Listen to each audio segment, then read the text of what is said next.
ஒரு பக்கம் வந்து விஜய் பயங்கரமான அரசியல் ஷோ ஆஃப் பண்ணிட்டு இருக்காரு. கோட் படப்பிடிப்பில் வந்து ரசிகர்களை சந்திக்கிறதுக்காக ஒரு வேன் மேலாம் ஏறாரு. வேன் மேலே ஏறினோன்னு அவரே பூவாக தூவுறாங்க. ரசிகர்கள் கொண்டு வந்த பூவா இல்லை இவங்க ஏஜென்சியை கொண்டு வந்த பூவான்னு தெரியல. ஆனால் அது நமக்கு தேவையில்லாத விஷயம். எப்படியோ யாரோ பூ போட்டாங்க, அவ்வளோதான். அது போதும் நம்மளுக்கு. நல்ல ஒரு விஷயந்தான்.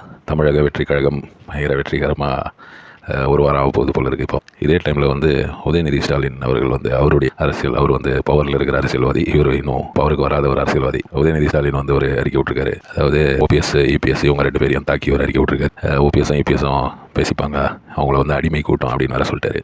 இதுக்கெல்லாம் வந்து அவங்க எப்படி ரியாக்ட் பண்ண போகிறாங்கன்னு தெரியல. அவங்க 2 பேருக்குள்ளே எப்பவும் சண்டை தான் அப்படின்ற மாதிரி பேசிட்டு என்ன சொல்லியிருக்காருன்னா, 2 பேரும் நீங்கள் ஜெயிலுக்கு போகிறீங்களா, நான் ஜெயிலுக்கு போகிறேன்னா அப்படின்ற மாதிரி ஒரு போட்டியிலே இருக்கிறாங்க. உதயநிதி சொல்கிறது என்னன்னா, 2 பேருமே ஜெயிலுக்கு தான் போகிறாங்க. ஆனால் போகும்போது ஒரே ஒரு கோரிக்கை, போகும்போது தவிர்த்து போகாதீங்க, நல்லா நடந்து போங்க, இல்லை நான் வந்து கால் வலிக்கும் அப்படின்ற மாதிரி. இதை பற்றி வந்து நாளைக்கு வந்து அவங்க விமர்சனம் பண்ணுவாங்க. நிறைய விஷயங்கள், உங்கள் தாத்தா ஜெயிலுக்கு போனார், உங்கள் கட்சியில் எவ்வளோ பேர் ஜெயிலுக்கு போயிருக்காங்க, அது இதுன்ற மாதிரி அவங்க பேசுவாங்க.